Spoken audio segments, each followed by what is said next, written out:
Hot 97. Oh my gosh, this Congratulations is an honor. to you. My daughter's all up on you. Thank you. You know what I'm saying? I'm really excited. You doing your thing, huh? Thank you. I am, and to man. be, you know what? I want to let viewers know this. To be 14 years old and have your own show is amazing. You know, I did radio back in the day when radio people looked like radio people. What's that supposed to mean? You look great. I'm talking about radio people, DJs. Back in the day when the DJs, you know, It was rough. It was tough. It was a struggle. But when I saw it, I was like, wow, that's great. Thank you. Just a great feeling. Thank you. I'm excited because you have music and you haven't put out an album in 5 years. Somebody told me that. I was like, really? It's been 5 years. You've been busy making that, big screen money. I guess. I wish there was more money behind it. But yeah, I guess because things move so quickly. Yeah. You don't really realize it. Like my daughter told my 21-year-old daughter, God bless her, Corinne. She's gorgeous. Like, Dad, yeah. And you guys sort of like have similarities, just the pretty faces and bright eyes. Thank you. But she's like, Dad, you can't wait that long. I said, no, you gotta let it marinate. You gotta let people want it. I said, Dad, if people will move on away from your ass and be gone, you better come on. Like, they don't do that anymore. So she teaches me a lot about the process of making it right, doing the right thing, you know what I'm saying? Yeah. So she listens to the album, she give me to this or to that. Really? So, yeah. And you trust it. You're not like, look, baby, you don't know everything. Leave it up to me. Not at all. Because at a certain point in your life, like with me, like I know I can execute.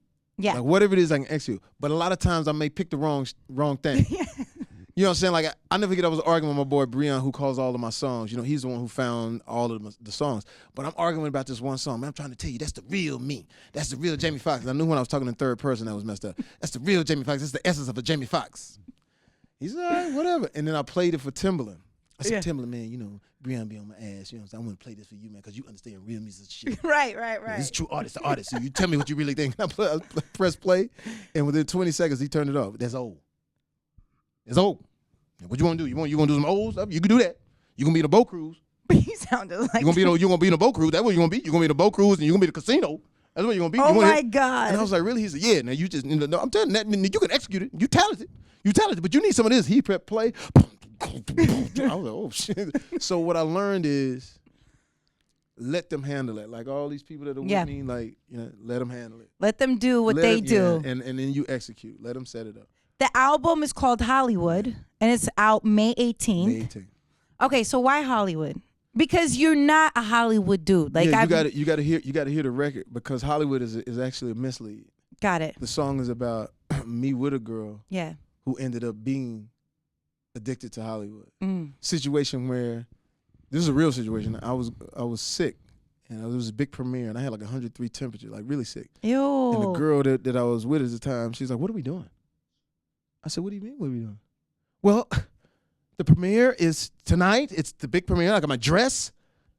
Are you serious? I got 103 temperature. You kidding me right now? I had things set up. I said, you know what? Hold on a second. I'll go get the dress. I lay it out. I said, here go. Here the tickets. Hold on, take your girl. But don't come back, because you that pressed. And when I looked on the carpet, she was getting that thing. No way. But you couldn't be mad at it. It was like this. Okay, that's what it is. At least she showed you who she was. And really, she was moving up a rung, or so she thought, or whatever. And so this song sort of, when I heard it, after all the love and passion, girl, I gave it to you, babe. When I heard it, I was like, oh my goodness. Yep. How does this dude, 21-year-old cat from Connecticut, know that that's the song that I need? So the connection is different. So it's not Hollywood like Gone Hollywood. Yeah. Because of that feeling you had. Did you have to go through that to like really appreciate a good woman? Because I feel like all guys need to get their hearts broken. I had my heart broken early though. Did you? Yeah, I had my heart broken early. So that kind of put, and you understand, girls don't understand. When you break a dude's heart, he go crazy. Like, see, a lot of times y'all want guys to fall in love with y'all. Y'all don't really want that shit. Yeah. I'm telling you, when a guy fall for you, I'm giving all this, man. So, because women bend, men break. Oh. Woman driving her car. She sees hair in the car that's not hers. Yeah. She don't run up on him right there. She log it as evidence. Right? Yeah. 4 o'clock in the morning. Tweet, text. Yep. Somebody send a butt naked booty, and it and you can see it at the corner of your eye because Yep. y'all know y'all got them eyes that come out. The peripherals are real over for there, us. and you see that. You don't charge up right now. And then finally he said, "Oh, I was with Greg and them. You came in at 6 a.m. Yeah, I was with Greg, but you already knew that Greg he got a job in Jersey somewhere. Ain't even. So you don't say nothing until the argument, and then y'all bring it up, and it's like a lawyer. On September 26th, you were there was hair in the car that was blonde. I am, and so you bring it all up, but you're able to at least bend.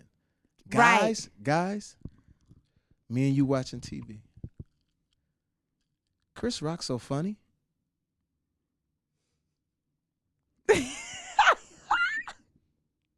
Like, how funny is Chris Rock?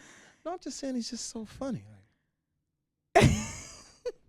Like when you say funny, like what you mean? You want to get with that nigga? Like, no, I'm just saying. Like when you met me, you said I was funny. You said I was funny. And that's why you was attracted to me. Yeah. Now all of a sudden you saying this nigga's funny. I mean, what is he saying? What, you want to suck his funny dick? Is that what you want to do? Huh? You want to suck Chris Rock funny dick? Huh? He's that motherfucking funny. You gotta suck his dick, and then we done bust the TV out. Yes. Just because you said he was funny, and then you finally calm us down. Yeah. You're like, no. And now we make love. Yeah. And then I'm laying in the bed. Lights is off, and I turn the lights back on. Wait, let's get back to this funny shit. What is wrong? Oh my God, Jay, you so crazy. No, I'm not crazy. How about I go get my funny gun, put some funny bullets in it, and shoot the fuck out of Chris Rock? That's what a guy is like. Yeah. So when we get hurt, we shattered. Like when I got hurt early, Yeah. I never been in a relationship because I didn't want that feeling. Really? That thing right there, whatever that is right there that you can't get out, like that burning, like, ooh, nigga, I can't eat. No, you know, my head big anyway. I lost some weight. My head was like this. Look, this is my head. What up, Jay? What up, man? You eating? Nah, nigga. Paranoid, nigga. Hurt. So when we get hurt, so I had my heart broke early. So I already know what that feeling is. So now, having a situation like that, I'm familiar with the feeling. Yeah. Disappointing, yeah, but at the same time, living in Hollywood, excuse me, you got to know that that is possible. And so with this album, there's a little bit of that, you know, talking about, you know, about how, what you feel about the girl. Which is so crazy when we hear that, like, that you actually been hurt, you sing about it. It's like weird for people. They're like, no, he hasn't. Yeah, He's running them streets. He's been in the game. He's a superstar. He's not worried about But you know nothing. what we do though? Like when we get hurt, we just go get all the women we can. Yeah. Okay, yeah. And let's just make it right. Make it right. It's just make it right. Yeah. And it don't make it right because now when you got a daughter 21, she looking like, yo, what you really gonna be like? Yeah. Cause I see your persona, the party, the way she said, but what you really gonna be like? We ain't stopped, but you gotta reach a certain point. That's why letting them hear this song I just finished is called I'm Supposed to Be in Love by Now. It's been so long for me, I don't know how. Been drowning in a sea of broken vows, but I'm supposed to be in love by now, in love by now. You know how hard it is to get artists to sing live with nothing? Oh, yeah. You're really talented, by the way, everyone watching. This is awesome. No, with thanks, but it's old school. You know, But still, the fact that you could do that is so, God, I miss that. yeah. Well, you know what they still got? It's just a different. It's selective now. Thing. Yes, selective. You worked with one of them, Chris Brown. Yeah. He's so talented. You guys have a song, You Changed Me, which is also off the album. Chris Brown, man, incredible. I've been knowing this kid since he was 15. Yeah. Met him at a party back in the day, dancing in the party. I tried to battle dance. I said, "What's up, man? What's up?" You know, some old moves. And he just did a flip. I said, "You know what? I ain't fucking with you. It's all good. I'm gonna go back to VIP." And he blew up. And I've talked to Chris during the good and the indifferent times. Yeah. So I have a connection with him. I know the Chris who comes to my crib unannounced, dancing with my sister who has Down syndrome for hours. Yeah. I know the Chris who, like, man, it's crazy out here. Can I come somewhere and be safe? Yeah. Come to the crib. So when we did this song, it was amazing. He's so talented. And then on Jimmy Kimmel, he walks in with his daughter. And I said, there you go. I said, there you are. What do you think now? And he holding her like this. He said, it's like, I'll do anything. Yeah. To make sure. You know what I'm saying? I said, you know, and I said, hey, man, I know we be tripping, having a good time, stuff like that. Sometimes God will play something. Yep. something so beautiful and say, hey, now to see him now, it's a different energy. Yeah. You know what I'm saying? Still fly. Of course. Because I tell him, I say, hey, man, that don't mean you ain't fly, you ain't still young, it don't mean that you still ain't gonna bump your head here and there. Because I do, and I'm way older than you. Yeah. I said, but you're gonna have a different way of looking at things. You know, when you see that little one tug on that pants and say, I need me time. Like, and the fact that he had her there at the performance, it's fantastic, because I tell all the young cats now, like Oliver Stone told me, because I was telling him about doing this movie, but I didn't know what to do with my kids. He said, bring them to work so they can see what you do, so that if you do have to take a 2-3 week off, they know daddy over there working. Wow. Yeah. Did you tell Chris that? Were you like, hey, man? Oh, man, all of that. Yeah. Yeah, come on, that's my dude. I love hearing that. You know what? Because we don't ever take the time to appreciate good fathers. You know what it is like this? A lot of people want to see you crash and burn. Right. Even the people that lie, I would say people lie to you, Chris. Oh, yeah. People will tell you, oh, it's all good, and it ain't all good. Mm-hmm. I'll tell you, it's all bad, but it's going to get good. Yep. But a lot of those people that's telling you, and any of us that tell you, oh, it's all good, but they secretly wishing that you fall. I said, so with these guys, I think one night it was Chris, Tiger, Augustine. Yeah. And all they little crew. You know what I'm saying? I'm looking at them like, man, that used to be us when we was 20. Though they all take it over in the house, and I'm looking at them, and then Chris would be like, here he come, because I'm walking up. Here he come.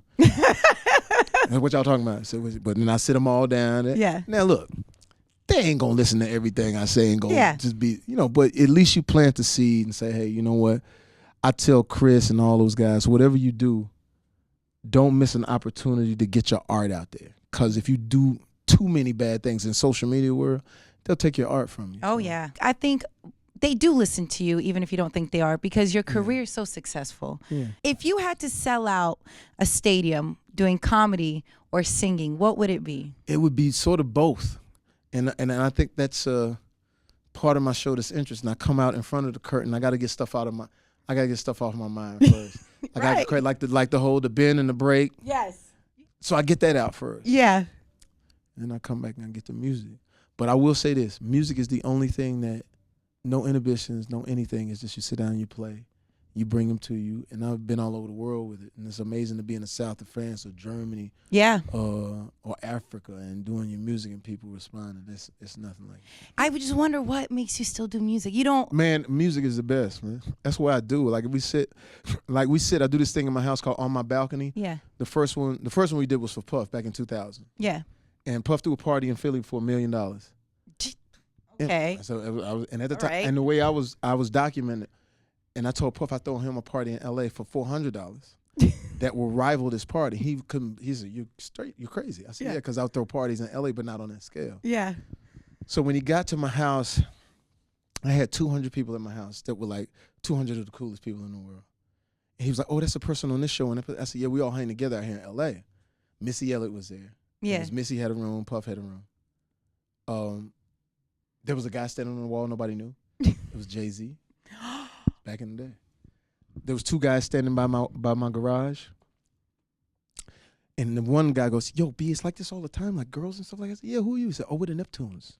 My name is Pharrell." I said, "Yeah, man, get on the party." Oh, my God. I would throw these parties, but it would be music driven. So people would be performing, or doing karaoke, whatever it was. So we would do On My Balcony parties. I did one for Puff. I did one for Drake. It was 2,500 people at a new house. 2,500 people came. That's a lot of damn people, man. Crazy. And he, the ladies, I mean, at 3 in the afternoon they were there. Like, it was crazy. And I said, he ain't gonna be here at 11. Man, we'll wait. Oh my. So then I got him on the balcony. And I said, I did an interview with him. I said, what I do in my house musically is I build and salute you as an artist, because you're gonna have enough haters. Oh yeah. So we do this whole thing. He was blown away. And that was it. It was his first album, so his Letterman's jacket was too big, and his boys and they were like this, like in the. And I said, "Could you say something to the crowd that's down there?" He said, man, what did I say? I said, "Just say something." He leaned over and said, "I'm more than just an option." How cute! Everybody went crazy. How do you deal with criticism, with the whole Bruce Jenner joke? Like, how do you, because obviously you're making a joke, you're a comedian, and you don't mean ill will. Well, here's the thing. We live in a different time, right. So I know that the mechanism of oh my God, we got to march on everything. Yeah. And that's part of what it is.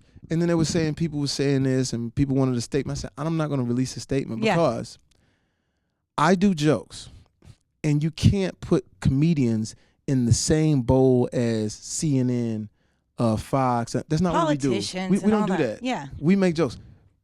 Comedians are not going to colonize you and keep you from being married, but we're going to be there talking about the people, that's what they got on and what they're wearing. We just do jokes. So when they talked about Bruce Jenner, I didn't see that joke as being any more relevant than the joke I did about Suge. Yeah. When I said Suge Knight, I ain't seen him duck down that low since he was in the car with Tupac. Yeah. Now that in L.A., people's like, okay, snap. this is real. This is real. And then when I said, give it up for Marvin Gaye, he had a great year this year. He had a breakout song featuring Pharrell and Robin Thicke. You know, but it's true. It's Joe. I said, it's great that he's making beats from heaven. The whole joke. Yeah. We really would have got ran out of town because I said, let's go to Marvin Gaye's studio, and it was going to be. Yeah. Like we had a picture of just a headstone. Oh my God, they would have lost it. With a Beats pill. They would have lost with a Beats pill on it. But that's the humor. But it's fun. It's funny. And I said he's dead, but he ain't dead, bro. Come on. Yeah. So, but when they talked about the Bruce Jenner thing, I was like, first of all, I think they made a name up, transophobia or something. I didn't even know what that was. Yeah. But let's do this for the transgender world. Let's talk about the Foxhole Radio. Years back when we first started the Foxhole Radio, I said I need my show to be everybody and everything. I don't want to be like everybody else, my radio show. So I'm looking on the internet and I see this transgender. I thought it was a girl at first. I'm like, oh, who is it? Oh, wait a minute, hold on. Okay. And there was this dude named B. Scott. And the dude's show was so dope that I said, man, yo, get in touch with that dude. He need to be a DJ on the Foxhole. He ain't never done a radio show. He said, why me? I said, cause your shit is dope. When we put him on there, hella backlash. Everybody, man. I said, man, this nigga's dope. And we had this dude named Kevin Wasson, a gay friend of mine who he would come on our show and we do a gay hour, right? Yeah. And it was so funny and uncomfortable because he was saying, look, all of y'all, it's gay. It's the people gay in here, and gay people glow. And we was like, what? If I turn the lights off, all you gay people will glow or some shit like that. So nobody wanted to get the lights turned out, right? So when they were talking about or attacking. Yeah, more so attacking. That part, I'm like, and I didn't want to get into the back and forth. Sure. But here's the other part about it is this. If you can't be joked about, then you're not allowed to laugh at anybody else who's being joked about. It's a great rule. Because you can't laugh at everybody else, and then when it swing around, you can't be on the red carpet on E! Hollywood and talk about, oh, those outfits weren't this. You can't do that. And then here's a question for you. When is the joke the funniest? When it's about other people. When it's about other people. Yeah. When it's about you, you're like, oh, hell no. I don't like dudes with big teeth and they got a hairline. What you talking about? I'm gonna call Denzel and LeBron and tell them, you want to, yes. you want to like, hey man, do they know about this? Yeah. We gonna march. Nigga, get your hairspray in your teeth and your dental floss. We gonna march, nigga. Yes. Yeah, get the black. What you use, brown? Yeah, use the brown. You're okay. I use brown with a little bit of black, make it look natural. We gonna march. You can't be mad about it, man. It's like, and you can't take my comedic license. If I do go over, I know when it's an apology. Yeah. We did a joke about Miley Cyrus when she was 16. Yeah. So we apologize because we didn't know who Hannah Montana was, and we did an underground show and we did a joke. But then Perez Hilton, he's doing his job. I don't fault him. Get your money, man. You know what I'm saying? And I've seen Perez out, and and I got plenty of opinions on him. Yeah. But I don't give a shit. Do your thing. But Perez is the one who started the Miley Cyrus thing, and he was the one who also started the Bruce Jenner thing. He was so appalled, and I know it's to bring the attention to more followers and stuff, and that's cool. But at the same time, I'm always gonna be like, hey man, you're gonna get joked about because that's what we're here. God put us here to do that. So if it's rock, if it's me, if it's hard, if it's any of us, that's our license. And then what was funny, after we did the Bruce Jenner joke, the next night on the roast, it was 1 million Bruce Jenner jokes because it was just topical. We don't mean anything against Bruce Jenner personally. Yeah, of course. You're the topic. You know And you're a comedian. Yeah, it's comics. So it's like, so I didn't want to like fall for the bait of, well, you release a statement or you're going at them, and it ain't that serious, bro. I'm gonna do a billion jokes about a billion people, and you know, and you just happen to be one of them. Ain't nobody losing sleep like that. And then it'll be the next person. Yeah, and the person and it ain't after the, that. and the whole And transgender community. I don't want them, bucking up on me. the fact that you've always supported. When you talk I just about, don't want to have that fight. you can't handle niggas the fight. Niggas some heels, and you can't handle that fight.